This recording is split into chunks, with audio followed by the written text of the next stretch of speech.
দীর্ঘ ২ বছরের ভয়াবহ সংঘাত, অগণিত মৃত্যু আর ধ্বংসযজ্ঞের পরে অবশেষে গাজায় ফিরতে শুরু করেছে ঘরছাড়া মানুষ।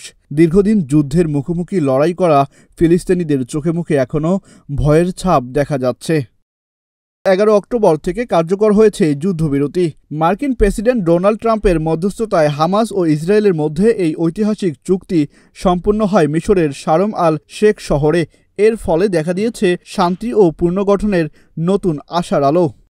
গাজার উত্তরাঞ্চলে ধ্বংসস্তূপ পেরিয়ে ফিরেছেন হাজারো মানুষ। ইসরায়েলের স্থল অভিযানে ঘরহারা হওয়া প্রায় ৭ লাখ ফিলিস্তিনির কেউ কেউ আজ ফিরেছেন নিজেদের জন্মভূমিতে।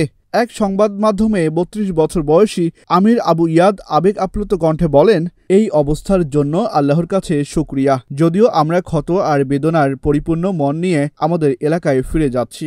বাড়ির পথ ধরেছেন ৫৩ বছর বয়সী আরিস আবু সাদেহ, যিনি এই যুদ্ধে নিজের ছেলে ও এক মেয়েকে হারিয়েছেন। এমন আরও অসংখ্য গাজাবাসী ঘরে ফেরার তাড়নায় বিভোর হয়ে আছে।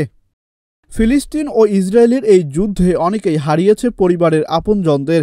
মা হারিয়েছে ছেলেকে আর ছেলে হারিয়েছে বাবাকে। ফিলিস্তিনের এক নাগরিক বলেন, আমি এই যুদ্ধবিরতি আর শান্তির জন্য খুশি। যদিও আমি আমার সন্তানদের হারিয়েছি, তবে অন্তত ঘরে ফিরছি, এটাতেই কিছুটা স্বস্তি।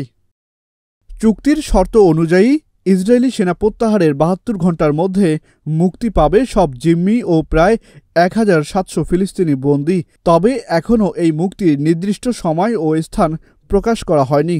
গাজার ২৩ লাখ মানুষের প্রায় সবাই কখনো না কখনো বাস্তুচ্যুত হয়েছেন এই সংঘাতে। গাজার স্বাস্থ্য মন্ত্রণালয়ের তথ্য অনুযায়ী গত ২ বছরে ইসরায়েলি হামলায় নিহত হয়েছে অন্তত ৬৭,১৭৩ জন মানুষ, যার মধ্যে ২০,০০০-এর বেশি ছিল শিশু। তবে সতর্কতা এখনও বহাল।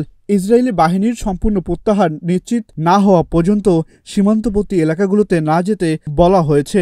একই সঙ্গে সামনে কিভাবে ফিলিস্তিনি রাষ্ট্র গঠনের আলোচনা এগোয় তা নিয়ে এখনও রয়েছে বহু প্রশ্ন।